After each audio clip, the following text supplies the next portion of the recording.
The crystal chandeliers of the Wellington Hotel ballroom cast fractured light across 300 guests in tailored suits and designer gowns. Grace Mitchell stood near the edge of the room, her champagne glass untouched, watching her husband laugh with a group of executives she had never met. His hand rested casually on the small of another woman's back. Not once in the past 2 hours had he looked in her direction. She smoothed the fabric of her emerald dress, the one she had spent 3 weeks choosing, hoping it would remind him of the woman he had married 4 years ago. But Marcus Mitchell had not complimented her when she descended the stairs of their brownstone in Brooklyn. He had glanced at his watch and muttered something about traffic. The ballroom buzzed with conversations about mergers and acquisitions, stock portfolios and vacation homes in the Hamptons. Grace understood none of it. She was a kindergarten teacher from a small town in Vermont, a woman who had fallen in love with a charming law student she met at a coffee shop near Columbia University. That man had promised her adventures and laughter. He had promised to show her the world. Instead, he had shown her the inside of an empty penthouse apartment where she waited for him night after night, cooking dinners that grew cold on marble countertops. A waiter passed with a tray of appetizers. Grace shook her head politely, her appetite gone. She watched Marcus lean closer to the brunette beside him, his smile wide and genuine in a way it never was when he looked at his wife. The woman laughed, touching his arm, and something inside Grace finally cracked. 4 years. 4 years of cancelled plans and forgotten anniversaries. 4 years of being introduced as an afterthought at company events, if she was introduced at all. 4 years of sleeping beside a stranger who checked his phone more than he checked on her well-being. She set her champagne glass on a passing tray and walked toward the exit. Her heels clicked against the polished floor, each step carrying her further from the life she had tried so desperately to make work. The November air hit her face as she pushed through the hotel doors, sharp and cold and somehow cleansing. The doorman offered to call her a car, but Grace shook her head. She needed to walk, she needed to feel the city around her, the honking taxis and the distant sirens and the crowds of people rushing toward their own complicated lives. Manhattan at night was a universe of strangers, and for the first time in years, Grace did not feel alone in her loneliness. She walked 12 blocks before her feet began to ache. The Brooklyn Bridge loomed in the distance, its lights reflecting off the East River like scattered diamonds. Grace found a bench near the waterfront and sat down, pulling her thin coat tighter against the wind. Her phone buzzed in her clutch. A text from Marcus. "Where did you go? The partners are asking about you." She stared at the message for a long moment. Not where are you, not are you okay, but where did you go? As if her only purpose was to be present for the partners, a decorative accessory to his carefully constructed image. Grace typed her response slowly, her fingers trembling from cold and something deeper. "I am done. Do not come home tonight." She pressed send before she could change her mind. The response came almost immediately. "What are you talking about?" "Stop being dramatic."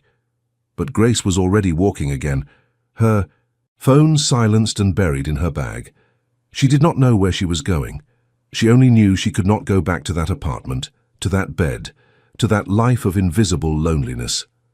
She walked until she found herself outside a small diner in the financial district, the kind of place with flickering neon signs and cracked vinyl booths. A bell chimed as she pushed through the door. The warmth inside wrapped around her like an embrace, carrying the scent of coffee and bacon and something baking in an unseen oven. Grace slid into a booth by the window and ordered coffee.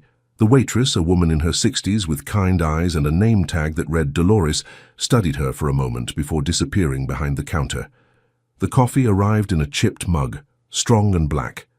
Grace wrapped her hands around it, letting the heat seep into her frozen fingers.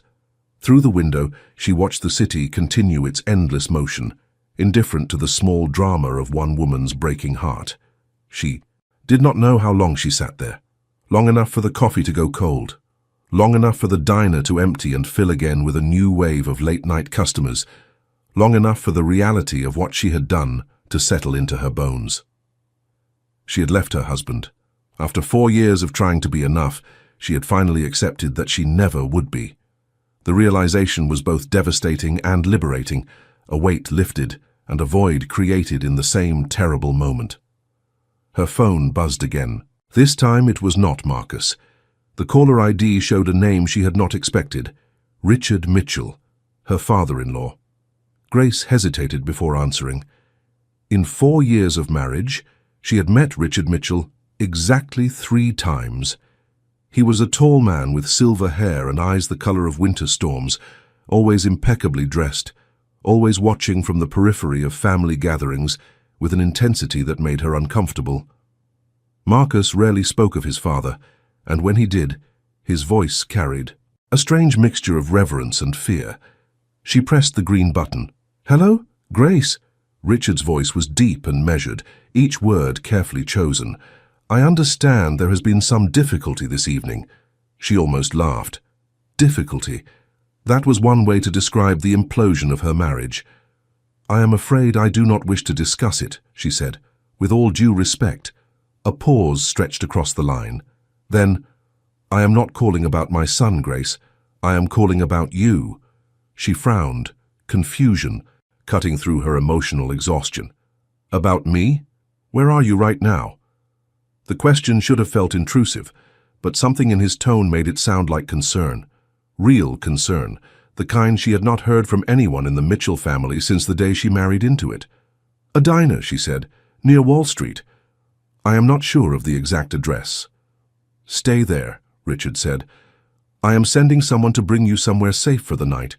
We have much to discuss, you and I. Things you deserve." "Oh, no."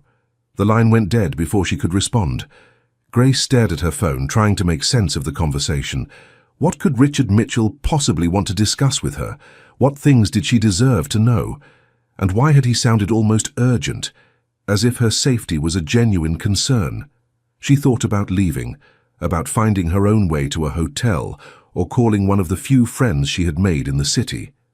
But something held her in that booth, some instinct that whispered this. Phone call was the beginning of something she did not yet understand. 20 minutes later, a black SUV pulled up outside the diner. A man in a dark suit emerged from the driver's side and walked through the door with purposeful strides. He was younger than she expected, perhaps 35, with a shaved head and the build of someone who spent serious time in a gym. His eyes scanned the room before landing on her. "Mrs. Mitchell." His voice was polite but firm. "I am here to take you to Mr. Mitchell." Grace gathered her coat and clutch, leaving a $20 bill on the table for Dolores. As she followed the man to the SUV, she noticed how his jacket bulged slightly at the hip. She had grown up in Vermont, surrounded by hunters. She knew the shape of a concealed weapon. A chill ran down her spine that had nothing to do with the November cold. The SUV wound through Manhattan's late-night streets, eventually crossing into New Jersey. Grace watched the city skyline shrink in the rearview mirror, replaced by the dark expanse of industrial warehouses and shipping yards. They drove for what felt like an hour before turning onto a private road lined with ancient oak trees. The estate that emerged from the darkness took her breath away. It was a Georgian mansion, 3 stories of red brick and white columns, its windows glowing with warm light. The grounds stretched endlessly in every direction, manicured lawns and formal gardens visible even in the dim illumination of landscape lighting. This was not the suburban house where Marcus had grown up, the modest colonial he had described in their early days of dating. This was something else entirely. This was wealth on a scale Grace had never imagined. The driver opened her door and escorted her up the stone steps. The front door opened before they reached it, revealing Richard Mitchell in a cashmere sweater and pressed trousers, looking nothing like the intimidating figure she remembered from family gatherings. "Grace," he said, stepping aside to let her enter, "thank you for coming." The foyer was all marble and mahogany, dominated by a sweeping staircase and a crystal chandelier that dwarfed the ones at the hotel ballroom. Oil paintings lined the walls, portraits of stern-faced men in antiquated clothing, their eyes seeming to follow her as she passed. Richard led her to a study at the back of the house, a room lined with leather-bound books and dominated by a massive fireplace. A fire crackled in the hearth, casting dancing shadows across Persian rugs and antique furniture. He gestured to a pair of armchairs facing the flames. "Please, sit. You must be exhausted." Grace lowered herself into the chair, her mind racing with questions. "Mr. Mitchell, I appreciate your hospitality, but I really do not understand why I am here." Richard settled into the chair across from her, his storm-grey eyes studying her face with an intensity that was almost unsettling. "You are here because my son is a fool," he said simply. "And because you deserve to understand the truth about the family you married into before you decide your next steps." The truth. Richard leaned back in his chair, his expression unreadable. "Grace, what do you know about the Mitchell family business?" She thought about what Marcus had told her over the years. "Import and export," she said, "international shipping and logistics." A ghost of a smile crossed Richard's face. "That is not untrue," he said, "but it is also not the whole truth." He paused, seeming to weigh his next words carefully. "My family has been in this country for 4 generations, Grace. We came from Sicily with nothing but determination and a willingness to do what others would not." Grace felt her chest tighten. She understood what he was implying, even if her mind resisted the conclusion. "You are saying, I am saying that the Mitchell empire is built on foundations that most people prefer not to acknowledge." Richard's voice remained calm, almost gentle. "We operate in the spaces between legal and illegal, between what society permits and what it pretends does not exist. We have survived for over a century by being smarter, more disciplined, and more ruthless than our competitors." The fire crackled in the silence that followed. Grace stared at the man across from her, trying to reconcile this revelation with everything she thought she knew. Her husband, the corporate lawyer with the expensive suits and the corner office, was the son of a crime boss. Her father-in-law, the distant figure who appeared at Christmas and disappeared before dessert, controlled an empire built on shadows. "Why are you telling me this?" she finally asked. "Because you are leaving my son," Richard said, "and because I believe you deserve to know what you are leaving and what you may still be connected to, whether you wish it or not." Grace's blood ran cold. "Are you threatening me?" Richard shook his head slowly. "No, Grace. I am warning you. There are people in my world who do not distinguish between family and former family, people who might see your departure as a loose thread to be cut." His eyes held hers with an intensity that made her want to look away but could not. "I am telling you this because I want to protect you. Because in 4 years of watching you try to love my undeserving son, I have come to respect your kindness, your patience, and your strength." Grace felt tears prick at her eyes, though she could not say whether they were from fear or exhaustion or the strange, unexpected warmth in his words. "What do you want from me?" she asked. Richard was quiet for a long moment. "Tomorrow we will talk more," he said finally. "Tonight you will rest. There is a guest suite prepared for you on the 2nd floor. In the morning, once you have had time to process what I have told you, I will explain what I am offering." He stood, offering her his hand. "I know this is overwhelming, but I promise you, Grace, I mean you no harm. I only want to give you the protection and the choices my son failed to provide." Grace accepted his hand and rose to her feet. Her legs felt unsteady, her mind a storm of confusion and fear, and something else she could not name. She followed a housekeeper up the grand staircase to a suite that was larger than her entire apartment in Brooklyn. That night, lying in a 4-poster bed beneath silk sheets, Grace stared at the ceiling and tried to make sense of her life. 12 hours ago, she had been preparing for a company dinner, hoping her husband might notice her new dress. Now she was in the mansion of a man who had just admitted to running a criminal organization, and somehow, impossibly, she felt safer here than she had felt in her own home in years. Sleep found her eventually, pulling her down into dreams of chandeliers and gunshots, and a pair of storm-grey eyes that promised protection in a world she no longer understood. Check if you are already subscribed to this channel. If you enjoy stories that reveal the hidden strength within ordinary women facing extraordinary circumstances, this is the place for you. Subscribe now and join us for more tales of courage, transformation, and the power of choosing your own destiny. Morning light filtered through heavy curtains, casting golden stripes across the guest suite. Grace woke slowly, disoriented by unfamiliar surroundings, before the memories of the previous night crashed back into her consciousness. The dinner, the text, the diner, Richard Mitchell and his impossible revelations. She sat up in bed, her mind clearer than it had been in months. Whatever happened next, she could not go back to the life she had been living. That much was certain. A knock at the door interrupted her thoughts. A moment later, a young woman in a crisp uniform entered with a breakfast tray. Fresh fruit, eggs, toast, and coffee, the aroma filling the room with warmth. "Good morning, Mrs. Mitchell.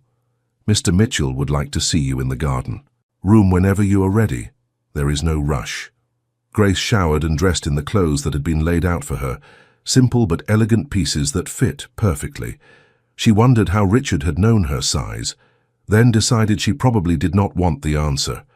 The garden room was a glass-enclosed space at the back of the mansion, overlooking a formal garden that stretched toward a distant tree line. Richard sat at a wrought-iron table, a newspaper folded beside his untouched coffee. He rose when she entered, pulling out a chair for her. "You look rested," he observed. "I am glad." Grace sat down, accepting the coffee a server poured for her. "Mr. Mitchell, I appreciate your hospitality, but I need to understand what is happening here." Richard nodded, folding his hands on the table. Direct. "I have always admired that about you, Grace." "Very well. Let me be equally direct." He paused, gathering his thoughts. "My son is a disappointment," he said finally. "Not because he chose law instead of the family business. I respect his desire to forge his own path, but because he chose to treat his marriage as an inconvenience rather than a commitment, because he chose to ignore a woman of genuine worth in favor of empty ambition." Grace felt heat rise to her cheeks. She was not accustomed to hearing anyone speak of her this way. "I have watched you for 4 years," Richard continued, "at family gatherings, at the few dinners you attended with Marcus, in the way you carry yourself despite being consistently overlooked. You have a strength that my son failed to recognize, a loyalty he failed to appreciate." He leaned forward, his storm-gray eyes intense. "I am offering you a choice, Grace. You can leave today with enough money to start over anywhere you wish. I will ensure your safety and provide resources to build a new life far from anything connected to the Mitchell name." Grace felt her heart racing. "And the other option?" "The other option," Richard said slowly, "is that you stay. Not as my daughter-in-law, but as a member of my household. You would have protection, resources, and a purpose beyond the empty existence my son provided." Grace set down her coffee cup, her hands trembling slightly. "What kind of purpose?" Richard stood and walked to the windows overlooking the garden. "I have dedicated my life to building an empire," he said, "but I have failed in other ways. My wife passed away 15 years ago. My son has proven himself unworthy of the values I tried to instill. I am surrounded by loyalty bought with money and fear, but genuine care is a rare commodity in my world." He turned to face her. "I am not asking you to become a criminal, Grace. I would never insult you that way. But I'm asking if you might consider becoming something this household desperately needs, a civilizing presence, a moral compass, someone who can remind me and those around me that there is more to life than power and control." Grace stared at him, trying to understand what he was proposing. "You want me to stay here? In your house?" "In my family," Richard corrected gently. "Not as a prisoner or an obligation, but as a genuine member. You would have your own quarters, your own finances, complete freedom to pursue whatever life you choose. I ask only that you bring your presence, your kindness, to a household that has been without both for too long." It was the strangest proposal Grace had ever received. A man she barely knew was offering her a place in a world she had only just learned existed, a world of shadows and power that should have terrified her. And yet, sitting in this sun-filled room with the scent of roses drifting through open windows, she felt an odd sense of possibility. "I need time to think," she said. Richard nodded, unsurprised. "Of course, take all the time you need. You are welcome to stay here while you consider, or I can arrange accommodations elsewhere if you prefer." He paused, something softening in his expression. "But Grace, whatever you decide, know that my offer of protection stands. You are no longer just my son's wife. You are someone I have come to respect in your own right." Grace spent the next 3 days at the estate, wandering its gardens and libraries, processing everything that had happened. She learned that the household staff treated Richard with a mixture of respect and genuine affection, that he hosted a monthly dinner for local charities, that he read poetry in the evenings by the fire. She also learned that the grounds were patrolled by armed guards, that visitors were screened through multiple security checkpoints, and that certain wings of the house were off limits, their doors always closed. It was a world of contradictions, beauty and danger, kindness and control. And somehow impossibly Grace found herself drawn to it. On the 4th day, she received a package from Marcus, divorce papers already signed, with a check for what he considered her fair share of their assets. The amount was insulting, a fraction of what she knew their joint holdings were worth. Attached was a note in his familiar handwriting: "Sign and move on." We both know this was a mistake from the beginning. Grace stood in the garden room, the papers trembling in her hands. 4 years of her life reduced to a check and a dismissive note. 4 years of trying, of hoping, of believing that love could be enough. She found Richard in his study, staring at a portrait of a woman with dark hair and gentle eyes. His wife. She realized. The woman who had passed away 15 years ago. He turned at her approach, his expression softening when he saw the papers in her hands. "I have made my decision," Grace said, surprised by the steadiness in her voice. "I will stay. Not because I have nowhere else to go, but because I believe you are telling the truth, about wanting something different, about needing someone to remind you of the good in this world." Richard studied her for a long moment. Then he nodded, a ghost of a smile, crossing his face. "Welcome to the family, Grace, the real family." Over the following weeks, Grace settled into her new life with a mixture of trepidation and growing confidence. Richard assigned her a comfortable suite in the East Wing with views of the formal gardens and access to a private library. He introduced her to the household staff as a valued member of the family, and their attitude toward her shifted from cautious curiosity to genuine warmth. She learned the rhythms of the estate. Breakfast was served at 7, always with fresh flowers from the greenhouse. Richard took his coffee in the garden room, reading reports that arrived in sealed envelopes. Dinners were formal affairs, held in a mahogany-paneled room with crystal chandeliers and silver service. She also learned the unspoken rules.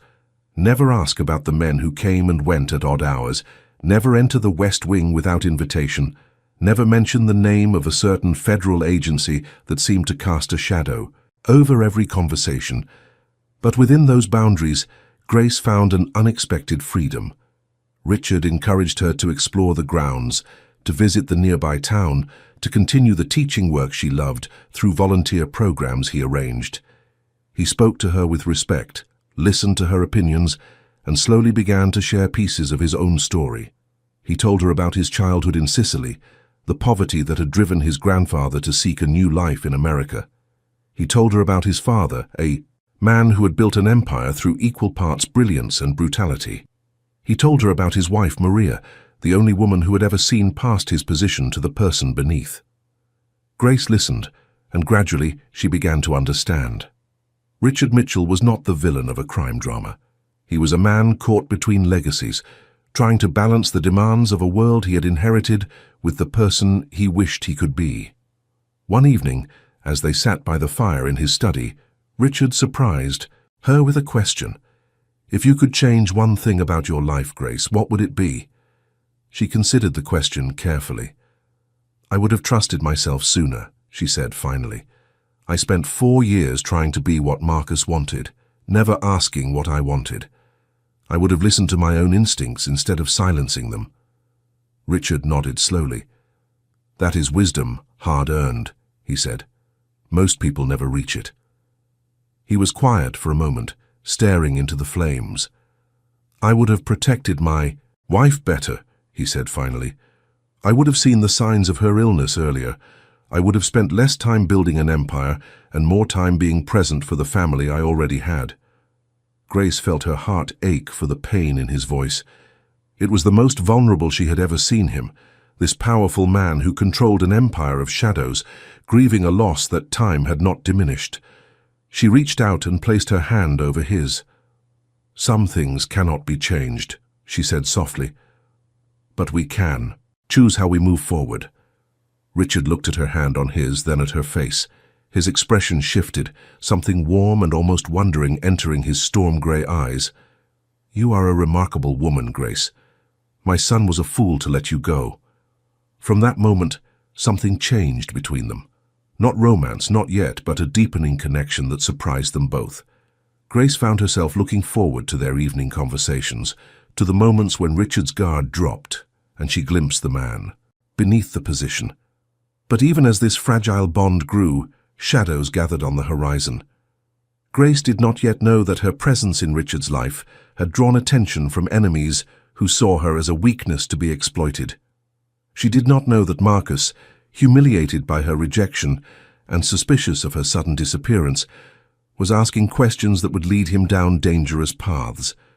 The storm was coming, and Grace was only beginning to understand the world she had entered. 3 months. After Grace arrived at the estate, spring began to warm the New Jersey countryside. Daffodils pushed through the last traces of snow, and the gardens filled with the songs of returning birds. Grace had settled into a routine that felt almost normal, if one could call anything about this life normal. She had taken over the coordination of Richard's charitable work, organizing fundraisers and volunteer programs that allowed her to use her skills as an educator. The local community had embraced her as someone genuine, a sharp contrast to the polished executives and society wives who typically represented wealthy families in the region. Richard watched her work with an expression she could not quite read. Pride, perhaps, or something deeper, something that made her heart race when their eyes met across the dinner table. One afternoon, Grace was reviewing proposals in the garden room when Richard appeared in the doorway. He was dressed more casually than usual, in jeans and a sweater that softened his typically imposing presence. "Would you walk with me?" he asked. "There is something I want to show you." They strolled through the formal gardens, past the rose arbors and the reflecting pool, until they reached a gate Grace had never noticed before. Richard produced a key and led her through into a wilder section of the grounds where nature had been allowed to grow unchecked. This was Maria's favorite place, he said quietly. She called it her secret garden. After she passed, I could not bear to come here, but lately, he paused, looking at Grace with an intensity that made her breath catch. Lately, I've been thinking that she would have wanted it to live again. They walked in silence through overgrown paths, past dormant flower beds and a small stone fountain choked with leaves. At the center of the garden stood a wrought-iron bench beneath an ancient oak tree, its branches just beginning to bud with new growth. Richard sat down, and after a moment, Grace joined him. The bench was small, their shoulders nearly touching. I have been thinking about what you said, he told her, about moving forward, about choosing how we live with the things we cannot change. Grace felt her heart pounding, though she could not have said why. And what have you concluded? Richard turned to face her, his storm-grey eyes searching her face. That I have spent 15 years hiding from life, he said. Building walls, maintaining control, protecting myself from anything that might cause me to feel again. He reached out almost hesitantly and took her hand. Until you came. Grace felt tears prick at her eyes. Richard, I am not sure what you are saying. I am saying that you have changed something in me, Grace. He squeezed her hand gently. I am saying that for the first time in 15 years, I am not afraid to care about someone, to let someone see who I really am. The moment stretched between them, fragile and full of possibility. Grace knew she should be cautious, should remember who this man was and the world he controlled. But sitting in Maria's secret garden, with spring awakening around them and Richard's hand warm in hers, Caution seemed very far away. "I am not afraid either," she said softly. Richard lifted her hand to his lips and kissed it gently, a gesture so tender it made her heart ache. "Then we will figure this out together," he said, "whatever comes. If you have been touched by Grace's journey so far, by her courage to leave behind what no longer served her and open her heart to new possibilities, take a moment to leave a comment below. Write simply, "Sometimes the greatest strength is choosing to begin again." Let us see how many of us believe in second chances. But their fragile peace was about to be tested. That evening, as Grace dressed for dinner, a commotion erupted in the main hall. She heard raised voices, the slam of doors, and something that sounded like furniture being overturned. She hurried downstairs to find Richard standing in the foyer, his expression thunderous. Before him stood Marcus, disheveled and clearly intoxicated, shouting accusations that echoed off the marble walls. "You think I don't know what's going on?" Marcus slurred, pointing at Grace on the stairs. "You think I'm blind? My own father with my wife?" "Former wife," Richard said coldly. "You signed the papers yourself." Marcus laughed, a bitter, ugly sound. "This is why, isn't it? You wanted her all along. All those family dinners, all those questions about our marriage. You were just waiting for me to fail so you could swoop in." "You failed all on your own," Richard said. "I simply offered her what you refused to provide: respect, protection, purpose." Grace descended the remaining stairs, her legs unsteady. "Marcus, please," she said. "This is not what you think." He turned to her, his eyes red-rimmed and full of something that might have been pain, might have been rage. "I loved you, Grace. In my own way, I loved you." The words hung in the air, too little and far too late. Grace felt no satisfaction in hearing them, only a weary sadness for the man her husband had become. "Then you should have shown it," she said quietly. "You should have shown it every day, instead of making me feel invisible." Marcus's face contorted, and for a moment she thought he might strike her. But before he could move, two of Richard's guards appeared at his elbows, holding him firmly. "Remove him from the property," Richard ordered, "and make sure he understands that he is not welcome here again." As Marcus was led away, still shouting threats and accusations, Grace felt Richard's hand on her shoulder. His touch was gentle, but there was steel beneath it. "I am sorry you had to see that," he said. She shook her head. It was bound to happen eventually. He was never going to accept the divorce quietly. Richard's expression darkened. "There is more to it than wounded pride," he said. "I have received reports that Marcus has been asking questions, talking to people he should not be talking to, trying to dig up information about the family business." Grace felt a chill run down her spine. What kind of people? The kind who would love nothing more than to bring down the Mitchell empire. Richard's voice was grim. Federal prosecutors, investigative journalists, rivals who have been waiting decades for an opening. He turned to face her fully, his hands on her shoulders. "Grace, I need you to understand something. Marcus is no longer simply a nuisance. He is a threat. To this family, to our business, and potentially to you. To me. Why would anyone target me?"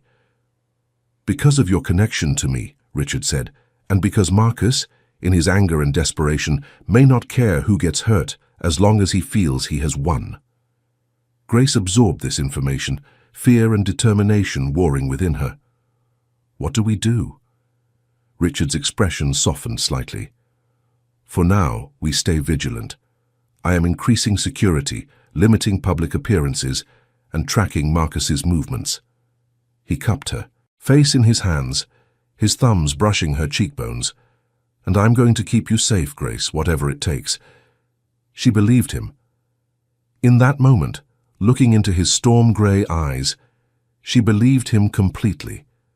But the coming weeks would test that belief in ways neither of them could have imagined.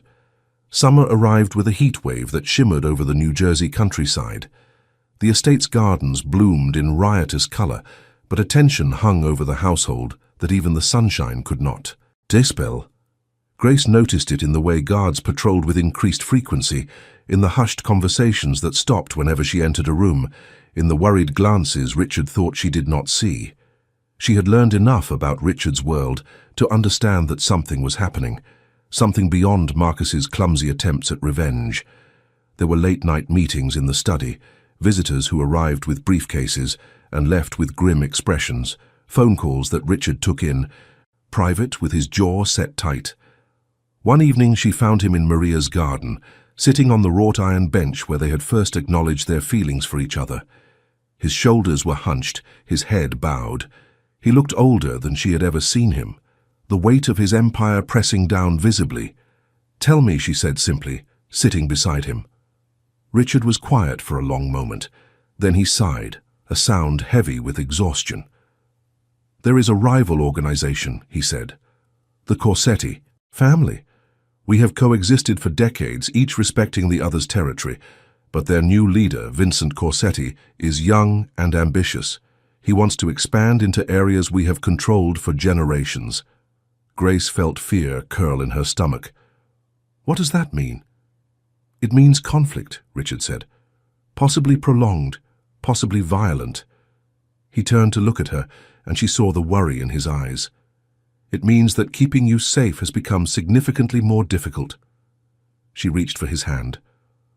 "I am not leaving, Richard." A ghost of a smile crossed his face. "I know. I would not ask you to. But I need you to understand the risks. Vincent Corsetti does not follow the old rules of our world. He does not respect boundaries or innocent parties. If he sees you as a way to hurt me—" He did not finish the sentence. He did not need to.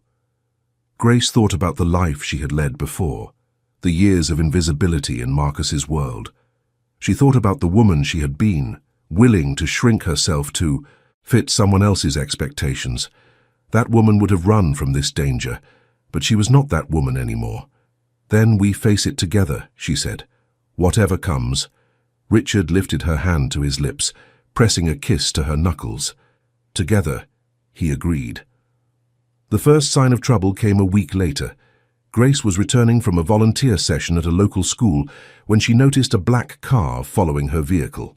Her driver, a man named Thomas, who had been with Richard for 20 years, noticed it too. "Hold on, Mrs. Grace," he said, his voice calm but tense. "We're taking a detour." What followed was a terrifying 15 minutes of sharp turns and increasing speed, Thomas navigating back roads with expert precision while the black car stayed stubbornly in pursuit. Grace gripped the door handle, her heart pounding, watching the rearview mirror with growing dread. Finally, they reached the estate's security perimeter. Guards emerged from hidden positions, blocking the road. The black car stopped, hesitated, then reversed rapidly and disappeared. Thomas exhaled slowly. "That was too close," he muttered. "We need to report this to Mr. Mitchell immediately." Richard's reaction was swift and decisive. He tripled the security detail, installed additional surveillance throughout the estate, and forbade Grace from leaving the grounds without armed escorts. For 3 days, she did not leave the mansion at all, feeling like a prisoner in a gilded cage. But on the 4th day, Richard came to her with a different expression. Something had changed. "We have intelligence," he said, sitting across from her in the garden room. "Vincent Corsetti is planning something significant, a move against one of our key operations." He paused, choosing his words carefully. "I have to respond, Grace. If I don't, it will be seen as weakness, and weakness in my world invites destruction." Grace felt the weight of what he was not saying. "You're going somewhere," she said. "Somewhere dangerous." Richard nodded. "Slowly. There is a meeting arranged. Neutral ground, a chance to resolve this through negotiation rather than confrontation. But if negotiation fails—" He did not finish.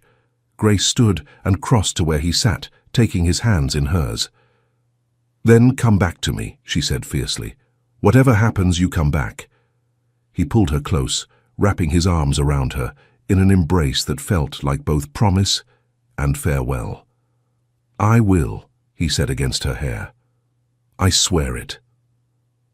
The night Richard left for the Meeting was the longest of Grace's life. She sat in the garden room, watching the sun set and the stars emerge, unable to eat or sleep or think about anything but the man who had become her reason for staying. Hours passed. The house grew quiet around her, the staff moving on silent feet, the guards changing shifts with whispered efficiency. Grace remained at the window, watching the driveway for headlights that did not come. It was nearly dawn when she heard the sound of tires on gravel. She was at the front door before the car fully stopped, watching as Thomas emerged from the driver's seat and rushed to open the rear door. Richard stepped out. There was weariness in every line of his body, and his suit was disheveled, his tie loosened. But he was whole. He was alive. Grace flew down the steps and into his arms, not caring who saw or what they thought. She buried her face in his chest, feeling his heartbeat against her cheek, steady and strong and real. "It's done," he murmured, against her hair. "Vincent Corsetti has agreed to respect the traditional boundaries. There will be peace." "How?" she asked, pulling back to look at his face. A ghost of a smile crossed his features. "I made him an offer he couldn't refuse," he said, "something his ambition valued more than conflict with us." He cupped her face in his hands. "I told you I would come back, Grace. I always keep my promises." In the days that followed, the household slowly returned to normal. The extra guards were reassigned, the constant surveillance eased, and Grace was once again able to move freely beyond the estate's grounds. But something had shifted between her and Richard, a deepening of connection that came from surviving crisis together. They spent long evenings in the garden room, talking about everything and nothing. Richard shared more of his history, the choices he had made, and the regrets he carried. Grace told him about her childhood in Vermont, her dreams of making a difference in children's lives, the way her marriage to Marcus had slowly eroded her sense of self. One night, as they sat together watching a summer storm roll across the distant hills, Richard took her hand in his. "Grace," he said, his voice serious in a way that made her heart race. "These past months you have given me something I thought I had lost forever. Hope, purpose, the belief that I can be more than the role I was born into." She turned to face him, seeing the vulnerability in his storm-grey eyes. "Richard, I feel the same way. You saw me when no one else did. You gave me a place where I could become who I was always meant to be." He reached into his pocket and withdrew a small velvet box. Grace felt her breath catch as he opened it, revealing a ring of elegant simplicity, a single diamond set in antique platinum. "I know this world I've brought you into is complicated," he said, "dangerous sometimes, full of shadows and moral ambiguity. But I also know that with you beside me, I am a better man." He paused, gathering courage. "Will you marry me, Grace? Will you make this family real?" Tears streamed down her face as she nodded, unable to find words. Richard slipped the ring onto her finger, and it fit perfectly, as if it had been waiting for her all along. "Yes," she finally whispered. "Yes, I will marry you." He pulled her close, and the storm broke over the estate, rain streaming down the windows as they held each other in the garden room.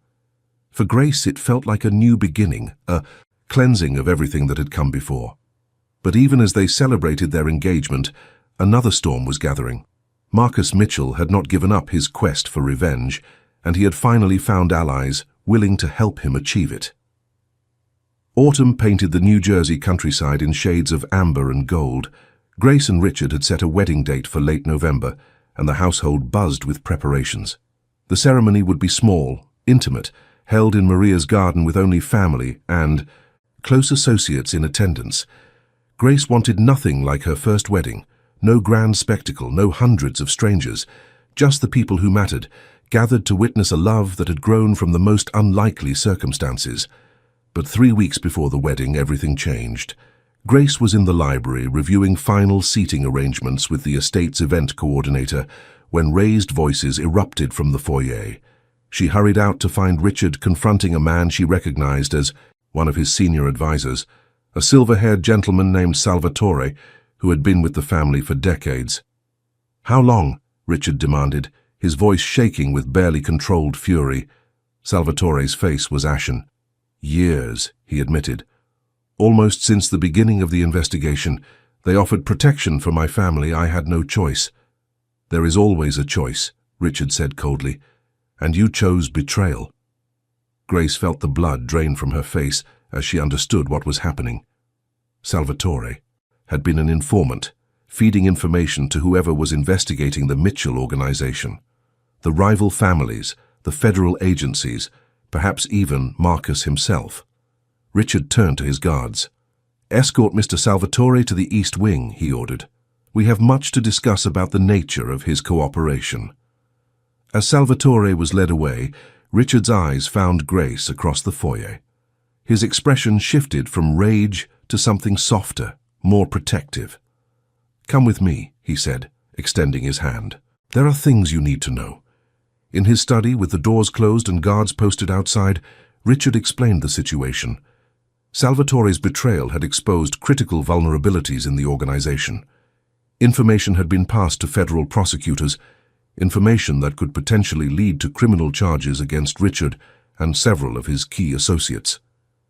"How serious is it?" Grace asked, her voice steady despite the fear curling in her stomach. Richard was quiet for a long moment. "Serious enough that I may need to make some difficult decisions," he said finally. "Decisions about the future of this organization, about my own role in it." Grace reached for his hand. "Whatever those decisions are, I support you, even if it means walking away from everything I've built." Richard's voice was heavy with emotion. "Even if it means starting over, somewhere else, as someone else." She met his eyes without flinching. "I did not fall in love with your empire, Richard. I fell in love with you. The man who reads poetry by the fire. The man who rebuilt a garden for a wife he still mourns. The man who saw me when no one else did." Richard pulled her close, burying his face in her hair. "I do not deserve you," he murmured. "Yes, you do," she said fiercely. "You deserve to be happy, Richard. You deserve to be loved." The following weeks were a whirlwind of activity. Richard brought in lawyers, negotiated with federal prosecutors, and began the complex process of transitioning his organization toward legitimate operations. It was not a quick process nor an easy one, but for the first time in decades, he was actively choosing to change the legacy he would leave behind. The wedding, despite everything, went forward as planned. On a crisp November afternoon, Grace walked down an aisle of fallen leaves in Maria's garden, wearing a simple ivory gown and carrying a bouquet of roses from the estate's greenhouse. Richard waited beneath the ancient oak tree, his eyes bright with unshed tears as she approached. The ceremony was brief and beautiful, their vows spoken in voices that trembled with emotion. When they kissed for the first time as husband and wife, the assembled guests broke into applause, and Grace felt as though her heart might burst with joy. But the celebration was cut short by an unwelcome arrival. Marcus Mitchell appeared at the garden gate, flanked by 2 federal agents. He was smiling, but it was a smile without warmth, the expression of a man who believed he had finally won. "Congratulations," he called out, his voice dripping with false cheer. "I hope you don't mind if I interrupt your special day with some news." Richard stepped in front of Grace, his body tense. "Whatever you have to say it, and leave." Marcus's smile widened. "The federal prosecutor has accepted my testimony. In exchange for everything I know about the Mitchell organization, and I know plenty from years of family dinners and overheard conversations, I've been granted full immunity." His eyes found Grace behind Richard's protective stance. "And you, dear ex-wife, will have a front-row seat to watch your new husband's empire crumble." The garden fell silent. Grace felt the eyes of every guest upon them, felt the tension crackling like electricity before a storm. But Richard surprised everyone. Instead of fury, he smiled, a calm, almost pitying expression that made Marcus's confidence waver. "I wondered when you would show your hand," Richard said quietly. "I've been expecting this for some time." He glanced at the federal agents. "Gentlemen, I believe you'll find that my cooperation with your investigation has been quite thorough. Everything Mr. Mitchell claims to know is information I've already disclosed voluntarily." Marcus's face went pale. "What are you talking about?" Did you really think I wouldn't notice your clumsy attempts at gathering intelligence? Richard asked. Did you really think Salvatore was the only source of information in this household? He shook his head slowly.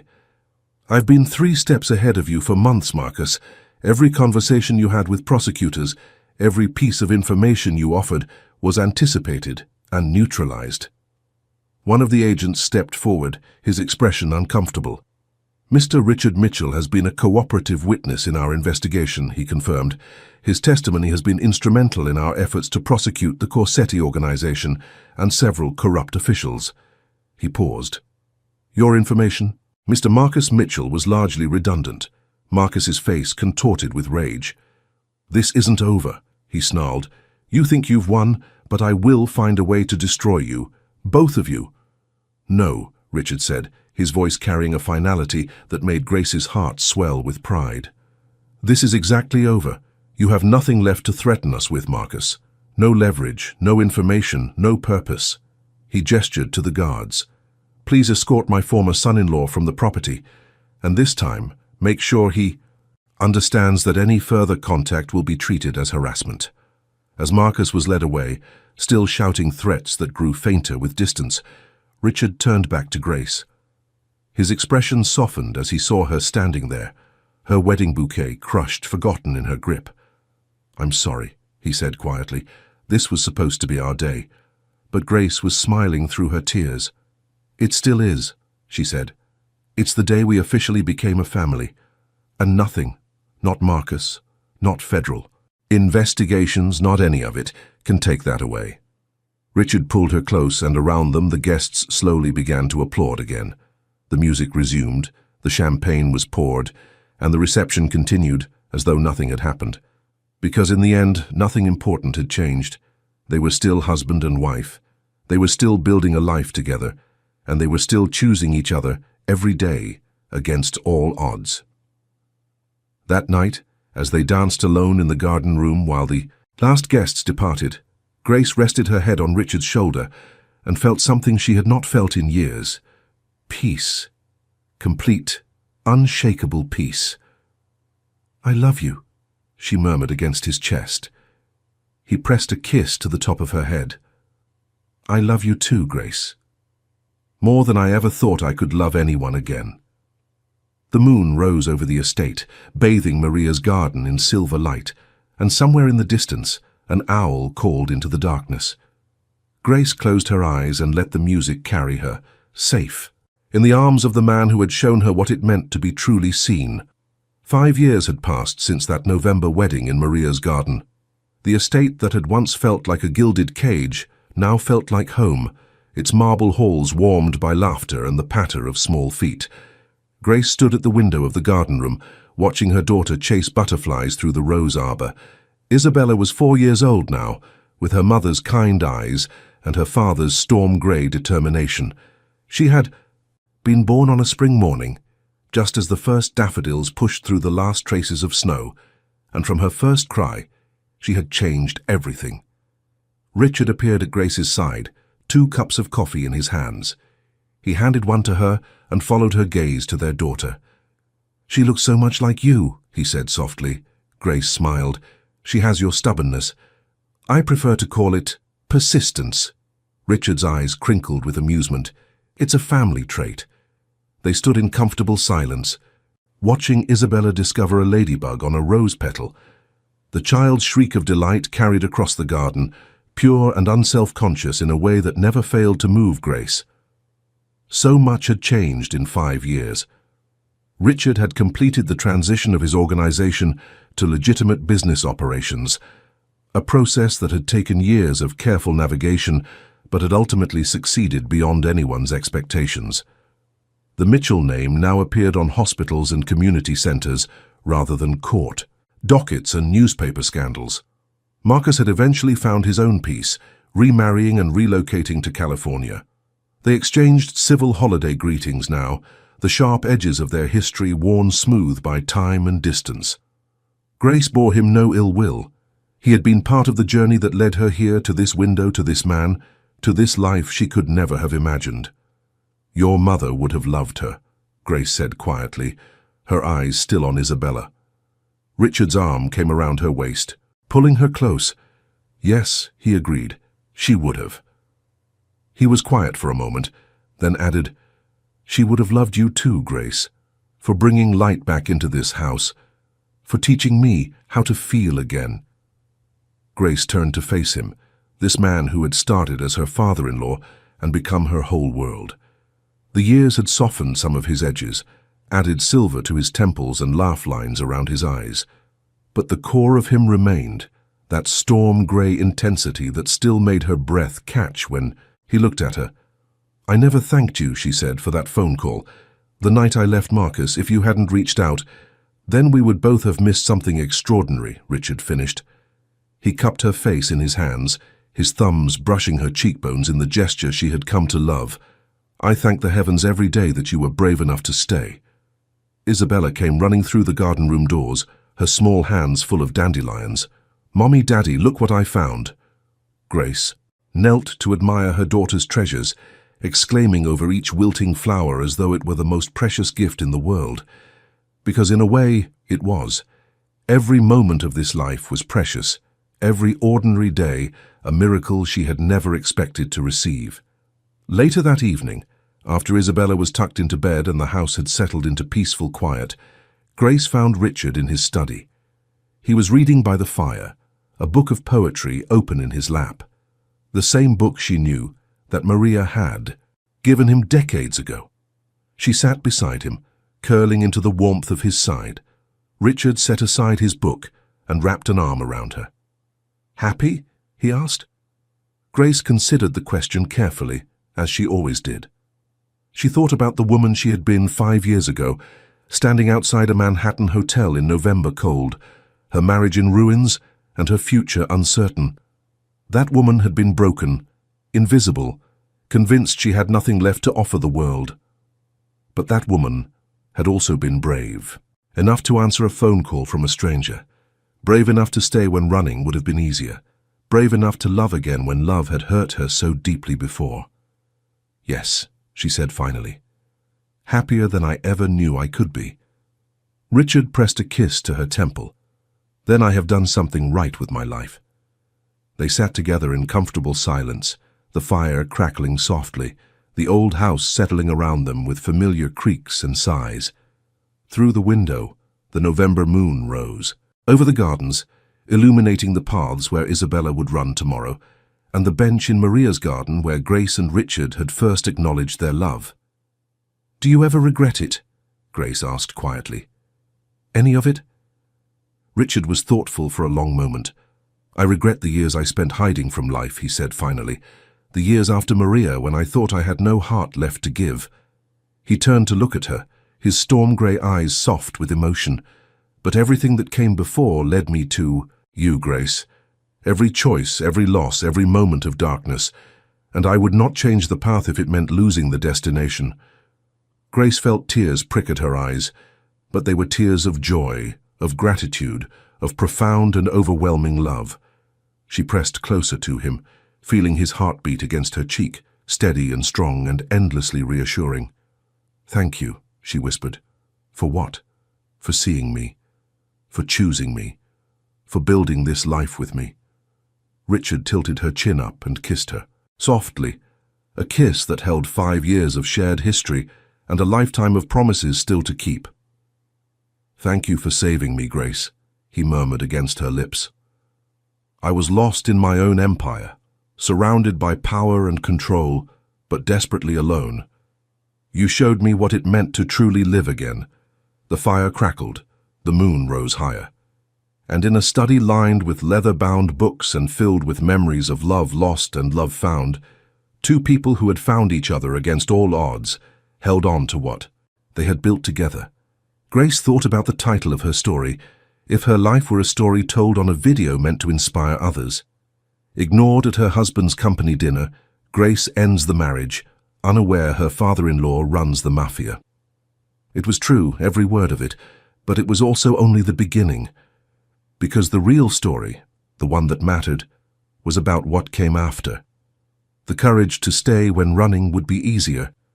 The willingness to love again when love had hurt before.